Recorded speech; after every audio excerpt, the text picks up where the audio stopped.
Hi guys. So funny story. This is actually my second time doing this particular lecture because I just did it and then I went to post it and realized that I forgot to hit the unpause button. So I basically talked to myself for 20 minutes. So that was pretty awesome. So to get started, I want to show you a YouTube video, which I think is funny because I'm showing you a YouTube video inside of a YouTube video. Um, anyway, here we go.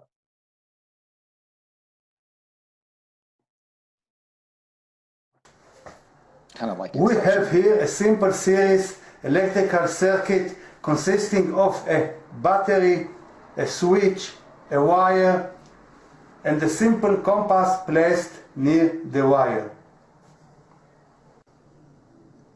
When we close the switch, a current flows through the wire and the needle of the nearby compass is deflected. Again.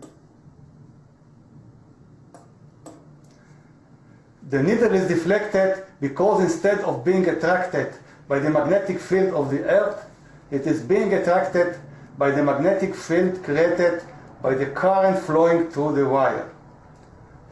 Okay, just to correct something he said just now, it's being attracted by the magnetic field of the Earth and the magnetic field due to the wire. It's just that the magnetic field due to the wire is much, much larger than the magnetic field due to Earth. So that's why you see such a big swing in the compass needle there. So what have we learned from this? We've learned that a magnetic field, a current carrying wire will actually generate a magnetic field. All right, and now we are going to actually flip over to the PowerPoint slides and look at this material. So we looked at the first link. I would encourage you guys to check out the second one as well, but we'll go on. So anytime we've got current running through a wire, it's going to generate a magnetic field. There are a couple of geometries of wires that we can actually fairly easily calculate the magnetic field for. One of them is the long straight wire. So yeah, this is idealized. It's like we had an infinitely long straight wire, but still it's a good enough approximation for our purposes. So one's a long straight wire. Another geometry that we'll look at is a circular coil of wire and the magnetic field in the exact center of that. Another one that we'll look at is basically a wire that's wrapped around in a cylindrical shape. This is something called a solenoid. It's actually very similar to some wire geometries in MRI machines. But each one of those three geometries, the long straight wire, the circular loop of wire, and the solenoid, we can actually get nice formulas for. So we'll look at those, but we'll only really look at those. So for a long straight wire, we've got our formula right there. It says the magnetic field generated by the current in this wire is equal to a constant mu naught, which is the permeability of free space, times the current running through the wire I, divided by 2 times pi times r. That r there, that's the distance between our point of interest where we want to calculate the magnetic field and the wire. So for instance, if we were, just to use what they've got, if we were like right there, then we would want to know, well, what is the distance between that point that I just put up and my wire? All right. Okay. So that's great. That will allow us to calculate the magnetic field strength, but what it doesn't do is it doesn't say anything about the direction of the magnetic field at all. So what we're going to use to calculate to understand the direction or to figure out the direction of the magnetic field that's caused by this current is another right-hand rule. This is right-hand rule number 2. Okay. Right-hand rule number 1 related the force, the velocity, and the magnetic field, the force, the velocity of a charged particle, and the magnetic field that charged particle was moving in, related those three items together. So it allowed us to figure out the force, the direction of a force that a magnetic field was generating on a moving charged particle. It also allowed us to figure out the direction of force on a current carrying wire that was in a magnetic field. So there are three things in right-hand rule number one. Right-hand rule number two just links the current in a wire to the magnetic field that it generates. All right, so this is the way this one's going to work. We, first off, use our right hand. We put our thumb in the direction of the magnetic field, and then we look at the way our fingers naturally curl, just kind of make a fist. And this kind of demonstrated as well in the picture of the screen, but we kind of make a fist. And then the direction of the way our fingers curl show the direction of the magnetic field everywhere around that wire. Let's specifically look at maybe the left-hand side of this wire. So right over here. And so if I'm a student sitting here watching this, I'm putting my thumb up, and then I'm interested in the magnetic field on the left-hand side of the wire. So I'm just going to let my fingers kind of naturally sit where they normally would sit if I just bring my hand up in front of me. If I do that, my fingers are sitting on the left-hand side of my thumb. That's where I'm interested in the magnetic field, and my fingers are pointing towards me. And that's exactly what we see in that compass needle that I circled. Now, let's look at the right-hand side of that wire. If we look at the right-hand side of the wire, we actually have to bend our hand a little bit more awkwardly because I want my fingers on the right-hand side of my thumb. All right, so if I'm sitting here watching this at home, the palm of my hand should basically be facing my computer screen right now. The thumb is pointing upwards. My fingers are on the right-hand side of that wire where I'm interested in the magnetic field, and my fingers are pointing into the page. And that's exactly what I've got right there. All right. I could do this at the front of the wire, and then when I do that, my fingers are pointing to the right. I could do that in the, look at what's going on behind the wire, and when I do that, my fingers are pointing to the left. Let's look at another configuration. I swear I put another screen and a slide here, but I might have got them out of order. Well, whatever. Let's look at another configuration. We'll just do it here. Okay, so let's say that we've got current running through a wire, and basically that current is coming out of the screen. All right, well, let's figure out the direction of the magnetic field everywhere around the wire. So my thumb should be pointing towards me. And if I'm interested in the magnetic field above the wire, I lay my fingers above the wire and look at the direction of my fingers above the wire. My fingers are pointed to the left. So up here above the wire, the magnetic field goes to the left.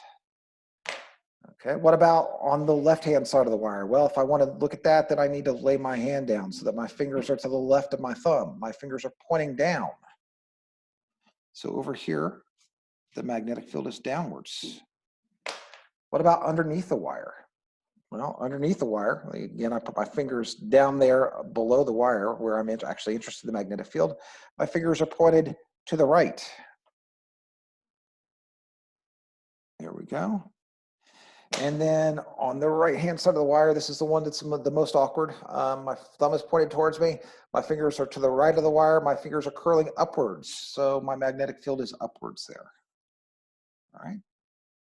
So that's basically what the magnetic field would look like everywhere in space around this current carrying wire when I've got the current coming out of the screen.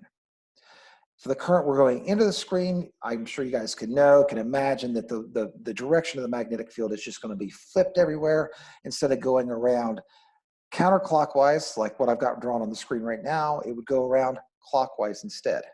Let's see, because my thumb would point into the screen and now my fingers curl around clockwise. That's awkward. Maybe something like this.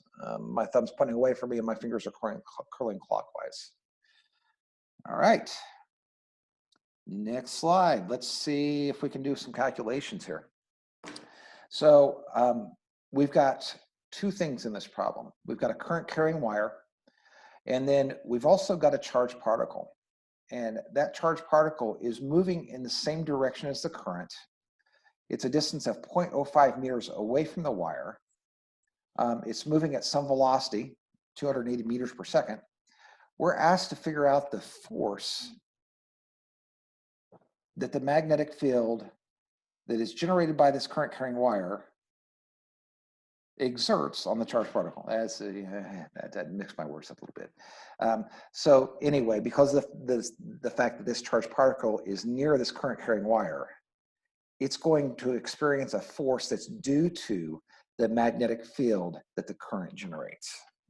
I think I did better that time. So you can imagine that the first thing I'm going to want to do is I am going to want to sketch this problem here. So I've got, I don't know what the geometry is. I'll just make a sketch. I've got current running through some wire. That's a really bad wire, but that was my idea. And I've got a positively charged particle moving to the right. And it's at 280 meters per second. My current in the wire is 3 amps. The distance between this charged particle and the wire is 0.05 meters.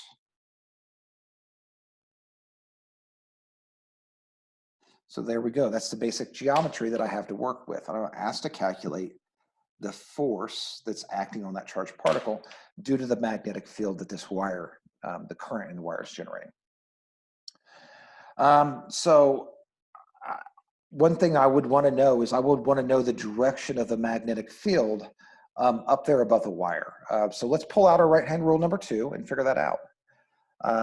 The current is going to the right, and I am interested in the magnetic field above the wire. So I leave my fingers above the wire. My fingers are pointed towards my face. My fingers are pointed out of the screen, basically above the wire. So my fingers are pointed out of the screen up here where I'm actually interested in what's going on. My magnetic field is out of screen. And just for the sake of completeness, let's look at the direction of the magnetic field below the wire.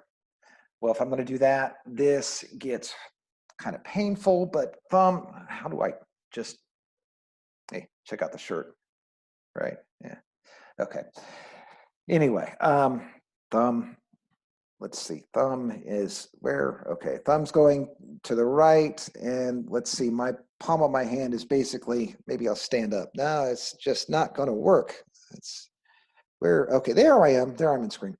So my thumb's to the right, my fingers are pointed towards the screen. If I were sitting watching at home, this makes sense, honestly. If it's coming out of the screen above the wire, the magnetic field that this wire is causing would be into the screen below the wire, be into screen.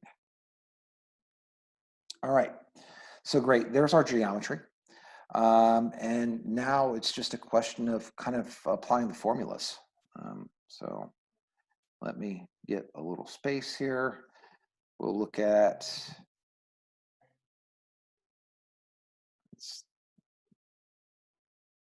I'm very puzzled. I put these slides in a very weird order because I think there's, there we go. Here's another sketch of it. In this particular sketch, we've got the current going up. The charged particle is also going up. And we do the exact same kind of thing that I was doing as I was drawing, but let's stick with the geometry that I was using. Okay, go with black. We've got current in a wire. Got a charged particle. Some velocity there. Oops. Yeah. Okay. And then we've got that distance r, and we want to figure out the force. Okay. Well, if we want to figure out the force on that charged particle, the first thing we need to do is calculate the magnetic field due to the current carrying wire in that location. And we can do that though, because we've got formulas for that. So mu naught is 4 pi times 10 to the negative 7 Tesla dot meter per amp. The current is 3 amps. And then this is divided by 2 pi times 0.05 meters. Now, if I'm looking at this and I'm thinking about how to type this into a calculator, you guys may just do this straight up in your calculator, but that 4 pi times 10 to the negative 7th looks odd to me. One thing I could do is just do pi times 4 times 10 to the negative 7th times 3 amps, and that's probably honestly what I do about half the time. The other thing I can do is notice that I've got 4 pi up top, I've got 2 pi on the bottom, so 4 pi divided by 2 pi is 2, so I can just punch in 2 times 10 to the negative 7 Tesla dot meter per amp times 3 amps divided by 0.05 meters, and when I do that, I will get out a value that is on this sheet of paper right here. 1.2 times 10 to the negative 5 Tesla. All right, awesome. All right, so there's my magnetic field. Now, if I want to figure out the force on this charged particle, I just pull out that formula that we learned at the start of this chapter. Force is equal to QVB sine theta. I know the charge, or I will in a moment, 6.5 times 10 to the negative 6 coulombs. I know the velocity, 280 meters per second. I know the magnetic field because we just figured that out, 1.2 times 10 to the negative 5 Tesla. And then the only other thing I have to worry about is this angle. Let's see, what did we say? We said that the magnetic field was out of the screen here. The magnetic field is out of the screen, and this charged particle is moving to the right. That angle is 90 degrees. So we can fill in a 90 degrees right there. When we do the math, we end up with a force that is 2.1 times 10 to the negative 8 newtons. That is our answer. Well, at least that's part of our answer. The other thing we have to worry about is what's the direction of the force? Let's go back up to our picture. Okay. Go back up to our picture and we'll think about this for just a moment. We need to use right-hand rule number 1. Right-hand rule number 1 says we put our fingers in the direction of the velocity of the charged particle. So that's to the right. And then our fingers have to be able to curl in the direction of the magnetic field, or another way to put it is the palm of my hand has to be facing in the direction the magnetic field is pointing. So this, again, is awkward, but yeah, if I'm sitting here watching this at home, my fingers have to go to the right, and the palm of my hand has to be facing my face, basically. This would be easier if I could drop my arm down, but then you guys couldn't see it. It'd be out of screen. But when I do this, let's see, palm, fingers to the right, palm facing away from the screen, my thumb is pointing downwards. So this force, this force ends up being downwards. This force ends up being an attractive force. So this imaginary stream of positive particles, or this imaginary stream of positive charges that I've got in this current carrying wire that's going to the right, is attracting this positively charged particle that's moving to the right above it. All right. And that is, I think, all I have to say about that. Hopefully I recorded this time.